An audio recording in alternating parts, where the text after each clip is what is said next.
The AD 70 doctrine teaches that the resurrection happened at the destruction of Jerusalem and denies a bodily resurrection.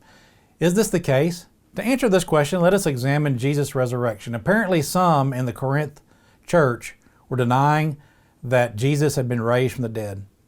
Paul set out to correct them in 1 Corinthians chapter 15. He pointed out how over 500 people had witnessed Christ's bodily resurrection in verses 4 through 8.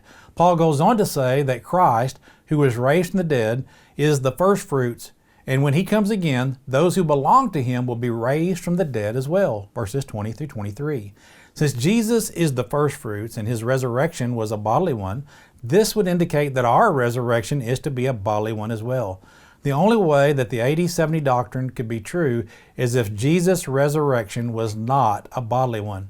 We learn from Paul that at the resurrection we will be changed in the twinkling of an eye and that we will have an incorruptible body. 1 Corinthians 15 verses 50 through 54.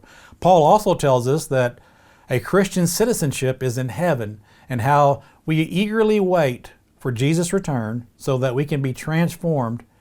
He'll transform our lowly bodies and conform ours to his glorious body. Philippians 3 verse 20 through 21.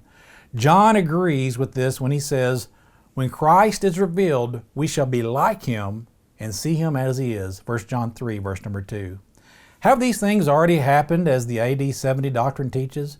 If they have, I personally am not impressed with this new glorious body that is supposed to be immortal and incorruptible.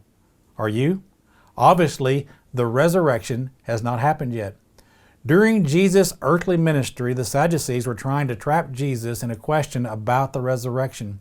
Jesus responded to them by saying, "The sons of this age marry and are given in marriage, but those who are accounted worthy to attain that age and the resurrection from the dead neither marry nor are given in marriage, nor can they die any more, for they are equal to angels and are sons of God, being sons of the resurrection." Luke 20 verses 34 through 36. Jesus' word here are a big death blow to the 70 AD doctrine. Notice, at the resurrection, we will not marry or be given in marriage. We cannot die anymore, and we are equal with angels. First of all, it is obvious that we are still marrying, giving in marriage, and we are still dying.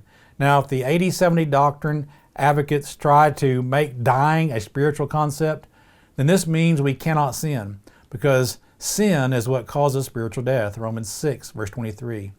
Are you ready to accept such a notion? Did the resurrection happen in AD 70? Absolutely not.